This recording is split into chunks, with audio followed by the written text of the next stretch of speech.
मन का मंत्र, जो चाहोगे वही मिलेगा।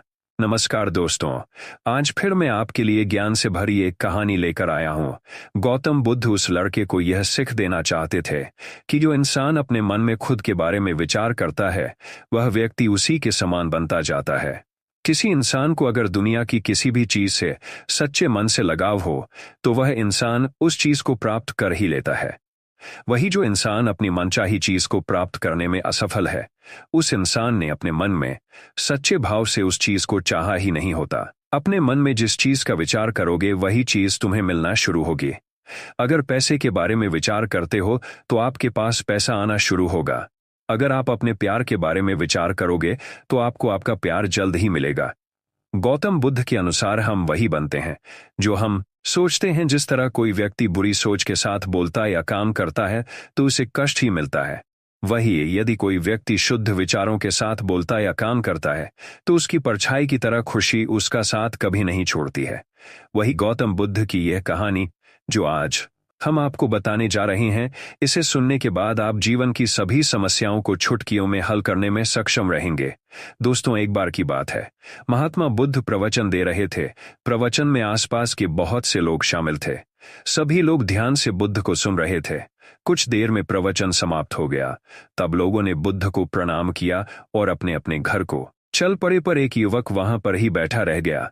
बुद्ध की नजर उस युवक पर पड़ी तो वे पूछ बैठे, क्या बात है वत्स, कोई जिज्ञासा है क्या? युवक बुद्ध के पास गया और प्रणाम करके बोला, प्रभु, बहुत उलझन में हूं।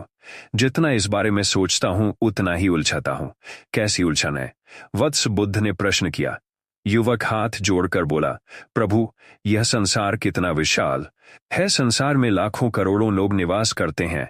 उनमें भी एक से बढ़कर एक विद्वान, कलाकार, योद्धा। ऐसे में उन सब के बीच मुझ जैसे सामान्य प्राणी का क्या मूल्य है? युवक की बात सुनकर बुद्ध मुस्कुरा दिए। वे बोले, तुम्हारी जिज्ञासा का उत्तर मिल जाएगा, पर इसमें थोड़ा सा समय लगेगा। क्या तब तक मेरा एक छोटा सा काम कर सकते हो? प्रभु, यह तो मेरे लिए गर्व का विषय है कि मैं आपके काम आ सकूं। युवक ने पुनः अपने हाथ जोड़ दिए और कहा, आप आदेश करें। प्रभु बुद्ध ने युवक को एक चमकीला पत्थर देते हुए कहा, तुम्हें इस पत्थर का मूल्य पता करना है, पर ध्यान रहे इसे बेचना नहीं है, सिर्फ इसका मूल्य पता करना है। जैसी आज्ञा प्रभु। ऐसा कहते हुए युवक ने बुद्ध से वह पत्थर ले लिया। उसने एक बार फिर से उन्हें प्रणाम किया और बाजार की ओर चल पड़ा। बाजार वहां से ज्यादा दूर नहीं था। युवक थोड़ी देर में वहां पहुंच गया।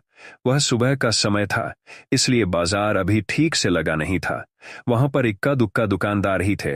युवक ने जिज्ञासावश इधर उधर नजर ई। उसे एक पेड़ के नीचे एक दुकानदार नजर आया। वह आम बेच रहा था। युवक उस दुकानदार के पास पहुंचा और उसे पत्थर दिखाते हुए बोला, क्या आप इस पत्थर की कीमत बता सकते हैं? दुकानदार एक चालाक व्यक्ति था।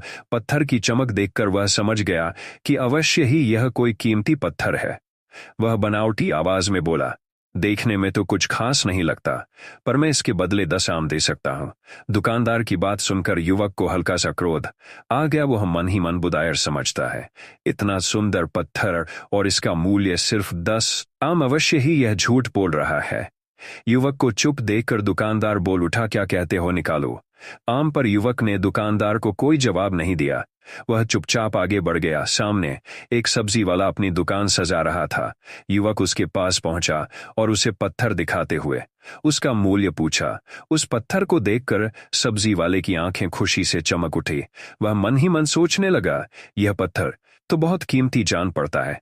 अगर ये मुझे मिल जाए तो मजा ही आ जाए। क्या हुआ भाई, कहाँ खो गए? युवक ने दुकानदार की तंद्रा तोड़ी। सब्जी वाला चौंकता हुआ बोला, कुछ नहीं, मैं तो बस मन ही मन इसकी कीमत की गणना कर रहा था। वैसे मैं इस पत्थर के बदले एक बोरी आलू दे सकता हूं। सब्जी वाले के चेहरे की कुटिलता देखकर युवक समझ गया कि यह दुकानदार भी मुझे मूर्ख बना रहा है। मुझे किसी और से इसका मूल्य पता करना चाहिए। यह सोचता हुआ युवक आगे बढ़ गया। सब्जी वाले दुकानदार ने युवक को पीछे से आवाज लगाई, क्या हुआ भाई, अगर आपको यह मूल्य कम लग रहा है तो बताएं, तो सही मैं इसे बढ़ा दूंगा। पर युवक ने उसकी बात पर ध्यान नहीं दिया। वह अब इधर उधर किसी ऐसे व्यक्ति को खोजने लगा जो जानकार हो और उस पत्थर की सही मूल्य बता सके। युवक को लग रहा था कि अवश्य ही यह कोई कीमती पत्थर है, शायद कोई जौहरी इसका सही मूल्य बता सा। यह सोचता हुआ युवक एक जौहरी की दुकान पर पहुंचा। जौहरी अपनी दुकान को अभी खोल ही रहा था। उसने युवक को अपनी दुकान की ओर आते हुए दूर से देख लिया था। साथ ही उसने युवक का हुलिया देखकर यह भी भांप लिया था कि यह कोई गरीब व्यक्ति है जो संभवत कोई गहना बेचने आया होगा। जौहरी ने हाथ जोड़कर युवक को नमस्कार किया और मुस्कुरा कर पूछा, बताए महोदय, मैं आपकी क्या सेवा कर सकता हूं? युवक ने बुद्ध का दिया पत्थर अपनी हथेली पर रख दिया और बोला, इसका मूल्य पता करना था।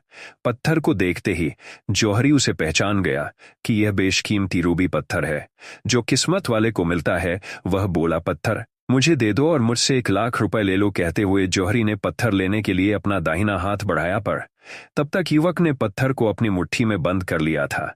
उसे पत्थर के मूल्य का अंदाजा हो गया था, इसलिए वह बुद्ध के पास जाने के लिए मुड़ गया। जौहरी ने उसे पीछे से आवाज लगाई, अरे रुको तो भाई, मैं इसके 50 लाख दे सकता हूं। लेकिन युवक को वह पत्थर बेचना तो था नहीं, इसलिए वह रुका नहीं और दुकान के बाहर आ गया। पर जौहरी भी कम चालाक नहीं था। वह उस अनमोल पत्थर को किसी भी कीमत पर अपने हाथ से जाने नहीं देना चाहता था। वह दौड़कर उसके आगे आ गया और हाथ जोड़कर बोला, तुम ये पत्थर मुझे दे दो, मैं इसके बदले 1 करोड़ देने को तैयार हूं।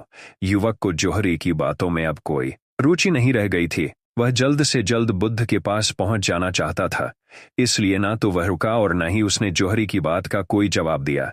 वह तेज तेज कदमों से बुद्ध के आश्रम की ओर चल पड़ा।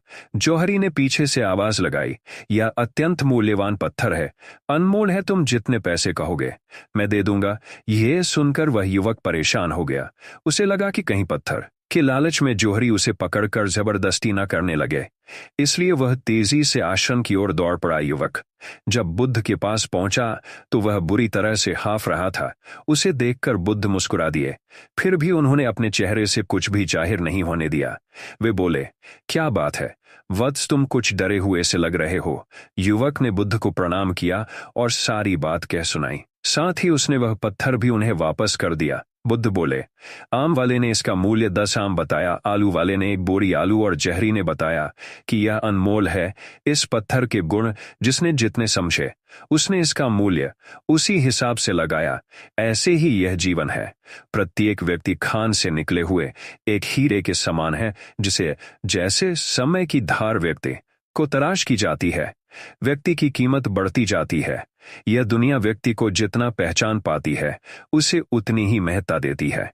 कहते हुए बुद्ध एक क्षण के लिए रुके, फिर बोले, किंतु आदमी और हीरे में अंतर यही है को कोई दूसरा तराश होता है और व्यक्ति को अपने आप को स्वयं ही तराशना पड़ता है। और जिस दिन तुम अपने आप को तराश लोगे, तुम्हें भी तुम्हारा मूल्य बताने वाला कोई ना कोई जौहरी मिल ही जाएगा। गौतम बुद्ध उस लड़के को यह सीख देना चाहते थे कि जो इंसान अपने मन में खुद के बारे में विचार करता है वह व्यक्ति उसी के समान बनता जाता है। किसी इंसान को अगर दुनिया की किसी भी चीज से सच्चे मन से लगाव हो तो वह इंसान उस चीज को प्राप्त कर लेता है।